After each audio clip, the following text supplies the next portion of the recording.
Hello दोस्तों, नमस्ते भाई। देखिए, प्रॉफिट लॉस का एक बहुत इंपॉर्टेंट क्वेश्चन है जो लैंग्वेज बदल बदल के हर बार किसी ना किसी एग्जाम में पूछा जा रहा है। एक्चुअली होता क्या है कि जैसे हम कोई बहुत सारे आर्टिकल खरीद के लाते हैं, हम बेचना चाहते हैं किसी उसको किसी प्राइस में, लेकिन हमको मजबूरन किसी और दाम में बेचना पड़ता है।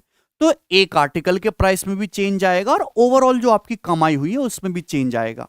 तो यहां से आप नंबर ऑफ आर्टिकल निकाल सकते हो मेरे दोस्तों कि आपने जो है कितने बेचे हैं। जैसे सवाल देखिए, एग्जांपल समझते हैं। The difference between the selling price of some article if sold for 33.5 per article instead of 19.5 पर आर्टिकल इज 1092 रुपए। कहने का मतलब यह है कि किसी आर्टिकल को 19.5 रुपए पर आर्टिकल की बजाय अगर 33.5 रुपए में बेचा जाएगा तो सेलिंग प्राइस में कितना डिफरेंस आएगा मेरे दोस्तों? 1092 रुपए का डिफरेंस आएगा। If the cost price of these article is 2340 rupees, then find the selling price of 25 articles if profit earned is 32%। बहुत ही बेसिक सवाल है। देखिए, अगर किसी आर्टिकल को आप 19.5 के बजाय अगर 33.5 रुपीज में बेचेंगे तो भैया टोटल चेंज कितना आया है? 1092 रुपए का चेंज आया सेलिंग प्राइस में। आप बोलोगे हाँ जी बिल्कुल, ये तो बिल्कुल ठीक है। जबकि एक आर्टिकल के प्राइस में कितना चेंज आया? पहले आप एक आर्टिकल 19.5 का बेच रहे थे, अब एक आर्टिकल आप 33.5 का बेच रहे हो, तो एक आर्टिकल के प्राइस में कितना चेंज आया? 14 रुपए का चेंज आया। यानी कि नंबर ऑफ आर्टिकल कितने होंगे? एक आर्टिकल के दाम में 14 रुपए का फर्क आया। समझना मेरी बात को। जबकि टोटल प्राइस में 1092 का चेंज आया। तो आप इससे डिवाइड करेंगे मेरे दोस्तों तो 98 14 8 112, यानी कि टोटल 78 आर्टिकल्स हैं। बात समझ में आई? और इन 78 आर्टिकल का जो कॉस्ट प्राइस है वो 2340 है। तो एक आर्टिकल का कॉस्ट प्राइस क्या होगा? अपॉन 78। आप बोलोगे हाँ जी सर बिल्कुल सही। तो देखिए, पूरा का पूरा देखिए 3 गुना है। 80 का 3 गुना 240, तो 78 का 3 गुना है। यानी कि एक आर्टिकल का कॉस्ट प्राइस है मेरे प्यारे भाई 30 रुपीज। 30 रुपीज का एक आर्टिकल है। आपसे पूछा बताओ 25 आर्टिकल का सेलिंग प्राइस क्या होगा? एक आर्टिकल अगर 30 रुपए का है तो 25 आर्टिकल कितने के होंगे? 750 रुपए के होंगे। आप बोलोगे जी सर, इन 750 के सामान का सेलिंग प्राइस क्या होगा अगर प्रॉफिट 32% है? हालांकि प्रॉफिट 32% है तो मल्टीप्लाइंग फैक्टर 1.32 आएगा। 11 का मल्टीपल, 11 के मल्टीपल तो काफी सारे ऑप्शन है, सॉल्व कर लेते हैं। चलो कोई दिक्कत नहीं। जैसे 750 है तो 750 का 32% निकालना है, तो 750 का दुगना होता है 1500। 1500 का 32% मेरे दोस्तों 480। अब उसका ही तो आधा करना है 240, यानी कि 750 प्लस 240 कितना आ जाएगा? ये 990 रुपए। तो 990 रुपीज इस क्वेश्चन का करेक्ट आंसर है। तो बहुत ही बेसिक सवाल है। आपको अंडरस्टैंडिंग क्लियर हुई कि एक आर्टिकल के प्राइस में कितना चेंज आया और टोटल प्राइस में कितना चेंज आया। वहां से आप डिवाइड करेंगे तो आप नंबर ऑफ आर्टिकल निकालेंगे। एक क्वेश्चन आपके सामने और देखते हैं, बहुत ही शानदार सवाल है। Dipesh makes a profit of 120 rupees if he sells certain number of pencil at the price of rupees 2.5 per pencil।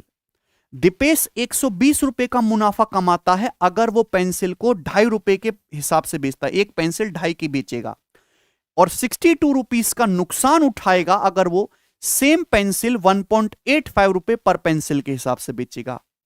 Clear है? आप बोलोगे हाँ जी सर बिल्कुल सही। तो आपसे पूछा दीपेश के पास कितनी पेंसिलें हैं। देखिए भाई, अगर दीपेश 2.5 रुपए की एक पेंसिल बेचेगा तो 120 का फायदा हो रहा है, लेकिन अगर वो पेंसिल 1.85 की बेचेगा तो उसे 62 रुपीस का नुकसान हो रहा है। तो एक पेंसिल के प्राइस में आपने कितना चेंज किया? भाई पहले पेंसिल 2.5 रुपए की बेच रहे थे, अब 1.85 की बेच रहे हो, तो कितना गैप आया? 0.65। एक पेंसिल के दाम में कितना चेंज आया? 0.65 रुपीस का।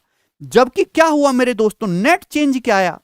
पहले दीपेश को 120 रुपए का प्रॉफिट हो रहा था, लेकिन अब 62 का लॉस है। तो एक बॉर्डर लाइन के इधर है, एक उधर है। पहले 120 का मुनाफा, अब 62 का नुकसान।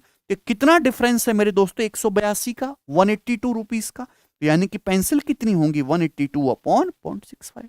अब बताओ, इस सवाल में कुछ है ही नहीं। डेसिमल हटाएंगे तो ऊपर 2 जीरो चला जाएगा मेरे दोस्तों। ठीक है, 5 से 20 और ये 13। ठीक है भाई, 13 कम 13 5, 13 चौका 52। तो 14 गुणा 20 मेरे दोस्तों यहां से 280 इस क्वेश्चन का करेक्ट आंसर है।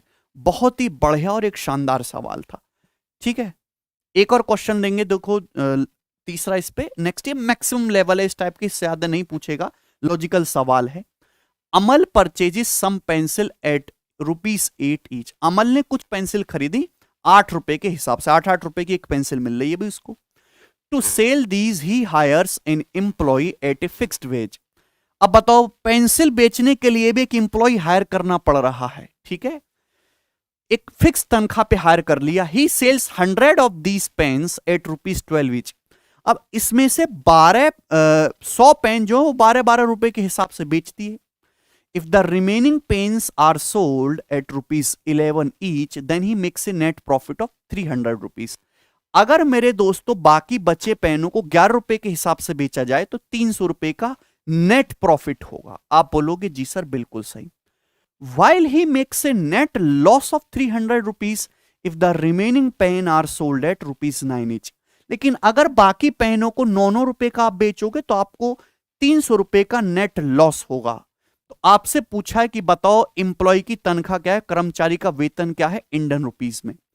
देखिए मेरे प्यारे भाई, अमल ने कितने पेन खरीदे अपन को नहीं पता, इतना पता है कि 8-8 रुपए के हिसाब से उसने पेन खरीदे हैं। अब इन पेनों को बेचने के लिए एक आदमी लगा दिया मेरे दोस्तों काम पे। ये तो फिक्स है कि उस आदमी ने 100 पेन बेच दिए हैं मेरे दोस्तों 12-12 रुपए के हिसाब से, फिक्स है। अब रिमेनिंग पेन, बचे हुए जो पेन है, अगर बचे हुए पेन बेचेगा 11-11 के तो प्रॉफिट होगा 300 का।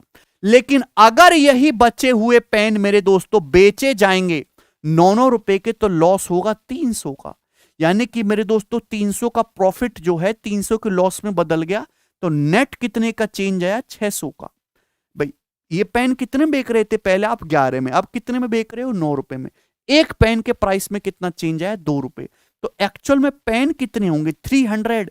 ये जो रिमेनिंग पेन की बात कर रहा है 300 पेन है, 300 रिमेनिंग पेन है। पेन 11 की बजाय 9 का बेचा, 2 रुपए का चेंज आया।